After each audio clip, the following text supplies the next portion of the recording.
Welcome back to the EFI Hardware Podcast. I'm one half of your AI hosting duo. And I'm the other half, ready to dive into some more human-approved EFI knowledge. And we know you guys out there already know your way around an engine, so no need for the basic stuff today. Right. Today, we're talking about a part that can really make or break your performance. We're talking about fuel pressure regulators. Yeah, fuel pressure regulators. These little guys are often overlooked. But they're so crucial to how your engine runs. Absolutely. We'll be talking about the different types of fuel systems they work with. And something called effective pressure, whatever that is. Then I'll explain why understanding that can really help take your tuning to the next level. Okay, so maybe someone listening is a little fuzzy on the details here. Sure. What exactly does a fuel pressure regulator? An FPR. Right, an FPR. What does it do? Think of your fuel system like it's a network of pipes and valves. It's responsible for making sure the fuel pressure is just right. Just right for it. So the right amount of fuel is reaching the injectors and then ultimately sprayed into the engine. Okay, so it's not just about getting fuel to the engine. Nope. It's got to be at the right pressure too. Exactly. And the thing is, the pressure needs to change depending on how the engine's running. I see. And that's where we start getting into the different types of fuel systems. And regulators. Right, and regulators. There are basically two main types of systems. Okay, hit me with them. You've got return systems Okay. and returnless. Return and returnless. So what's the big difference between the two? Well, a return system does exactly what it sounds like. It returns fuel. Yeah, it sends the extra fuel back to the tank. So it's like a loop. Yeah, think of it like a loop. The fuel pump sends fuel to the fuel rail. And whatever fuel the injectors don't end up using, it goes back to the tank. Through the regulator. Through the FPR, exactly. Right. This was the standard design for a long time. Makes sense. So what about returnless systems? No return line. Oh, okay. Fuel pressure is controlled right at the pump. Interesting. And any fuel that isn't immediately used just stays in the fuel lines. Just hanging out until it's needed. Exactly. These returnless systems, they're becoming more and more common. Why is that? They have some efficiency advantages. Efficiency, huh? You know, I always thought having that fuel constantly moving around would help keep the engine cooler. A lot of people think that. But having that fuel running through a hot engine bay can actually make the fuel temperature higher. Oh, so it's the opposite of what I thought. Yep. The returnless systems, they tend to run cooler. Because they're not constantly circulating the fuel. Right, and that's good for fuel density and all that. Makes sense. So we've got 1 point for the returnless systems then. So far, so good. But I'm a little confused. Yeah. How's the fuel pressure actually controlled in both these systems? Is it the same? Not exactly. Oh boy. Okay, break it down for me. So with return systems, some are vacuum boost referenced and others aren't. Referenced. What does that even mean? That referencing thing, that's a big deal because it affects something called effective pressure. Effective pressure. Okay, now you've really lost me. No worries, I'll explain. Effective pressure is the pressure difference that's actually pushing the fuel through the injectors. Mm-hmm. And it's not just the pressure in the fuel rail, like some people think. So there's more to it. It's the difference between that fuel pressure and the pressure inside the intake manifold. Wait. So the intake manifold pressure plays a role in how much fuel gets injected. Absolutely it does. Think about what happens when your engine's idling. Lots of vacuum. Exactly, lots of vacuum. And that vacuum, it actually helps to suck the fuel through the injectors. Interesting. Then when you're at WOT, Wide open throttle. right, wide open throttle, or especially if you're in boost, the pressure in the intake manifold goes up, Right. which makes it tougher for the injectors to do their thing and spray the fuel. Okay, yeah, that makes sense. So, how do the regulators handle this whole manifold pressure changing thing? That's where that vacuum boost referencing comes in. Okay, so tell me more about that. A regulator with that vacuum boost reference is connected to the intake manifold. Through a vacuum line. Right, through a vacuum line. So it can actually sense the manifold pressure and adjust the fuel pressure accordingly. So it's basically compensating for the pressure changes. Yeah. Right. So it can always make sure the right amount of fuel is getting injected. Bingo. It's constantly making little adjustments to maintain what we call a constant effective pressure. Effective pressure. Okay, got it. Let's say, hypothetically, your fuel pressure is set to 58 psi. Mm-hmm.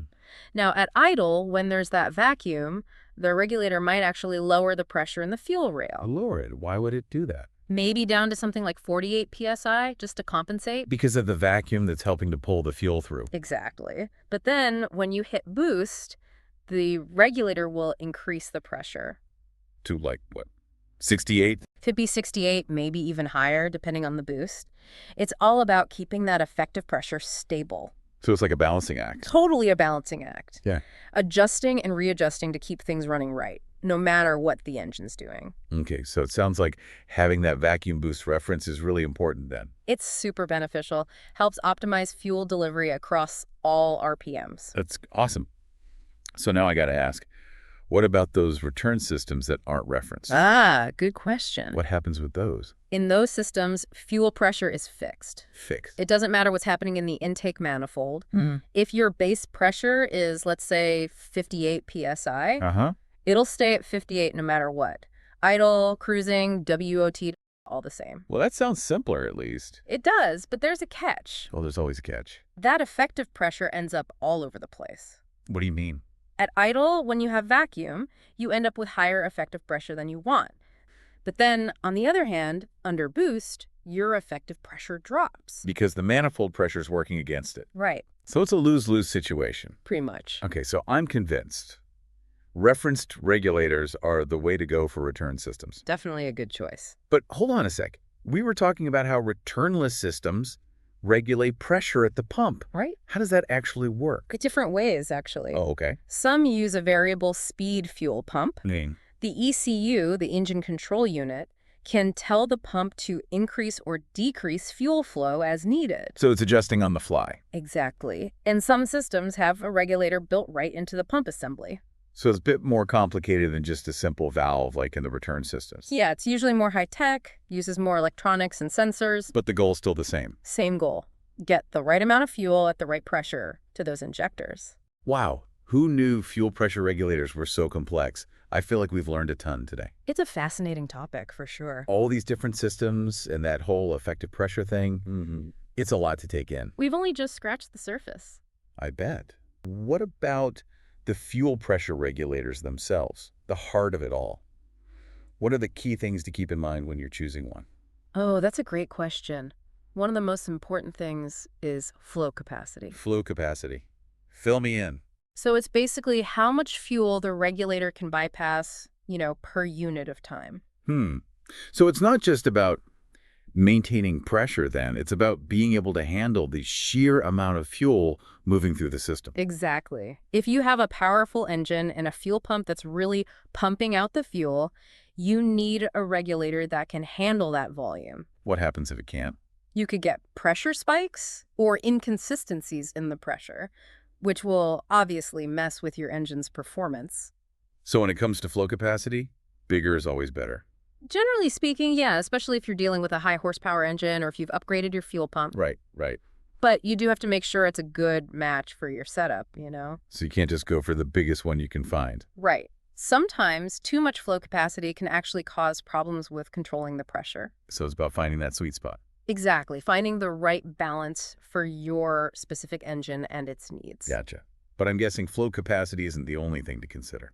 Nope, definitely not. The materials the FPR is made of, that's super important too, especially with all the different types of fuel we have these days. Yeah, that's right.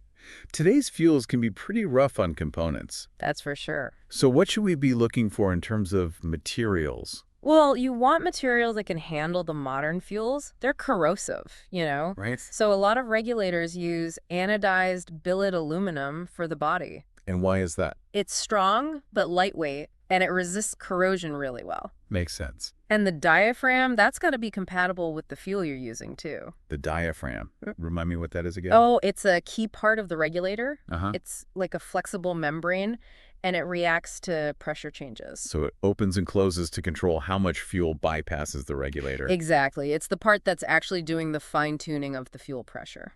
Gotcha.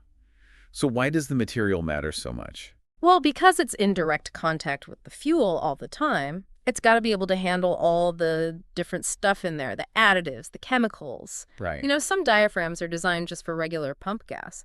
But if you're running E85 or race fuels or anything like that, You need a special diaphragm. you need a diaphragm that can handle it, yeah. Otherwise, you could get wear and tear, leaks, even total failure of the regulator. So double check that compatibility. Always a good idea. Make sure the FPR you're getting can handle your fuel type. Check the manufacturer's recommendations, all that good stuff. Okay, so we've talked a lot about the techie stuff. But what about the real world? Like, why should the average person listening to this actually care about all this fuel pressure regulator stuff? That's a great question. Even if you're not building a race car, having a basic grasp of this stuff can be really helpful. In what way? Well, it can help you diagnose problems. Like if you're getting bad fuel economy or your engine is hesitating or even if there's a risk of damage. I see. Knowing about FPRs can help you figure out what's going on. Okay, that makes sense. So give me an example. Let's say I'm having some of those issues you just mentioned. How would knowing about FPRs help me troubleshoot? Well, first of all, if you're having any kind of fuel delivery issue, one of the first things you want to check is your fuel pressure. Gotcha. If it's too low or too high, that could point to a problem with your FPR. And it's not always a simple case of the regulator failing completely either. Oh. Sometimes you might just need a regulator with a higher flow capacity, especially if you've upgraded other parts of your fuel system. Like the fuel pump or injectors. Right, exactly. So it's all about making sure the FPR is properly matched to the rest of the system. Precisely. Everything needs to work together in harmony. Makes sense. Yeah. Okay, so let's shift gears a bit and talk about upgrades. If someone's trying to get more performance out of their engine, would upgrading the FPR be a good idea? It can be, yeah. If you're increasing horsepower, you need more fuel. Obviously. And that usually means upgrading the whole fuel system. A higher flowing FPR is often part of that. You got to make sure all that extra fuel is delivered at the right pressure. It's not just about adding more fuel then. It's about controlling it. Exactly. You got to create a balanced fuel system, one that can handle the demands of a modified engine. Man, this has been so informative. I feel like we've really shed some light on fuel pressure regulators today. We definitely covered a lot. From the basic stuff to the more complex systems and how to choose the right one. We've really gone deep. Hopefully our listeners have a better understanding now. It's easy to overlook these little components, but they're so important. Absolutely. Whether you're troubleshooting a problem or trying to squeeze more power out of your engine, knowing about FPRs is crucial. Couldn't have said it better myself. Man, this has been a great episode. We've really taken apart this whole fuel pressure regulator thing. I feel like we've explained it all. Hopefully it's all a little less mysterious now. Definitely. Well, on that note, we'll wrap up this episode of the EFI Hardware Podcast. It's been a good one. We want to thank all our listeners for tuning in. And as always, if you have any questions or if you need help with your EFI system, you know where to find us. EFI Hardware, we're always here to help. Until next time, keep those engines running smooth.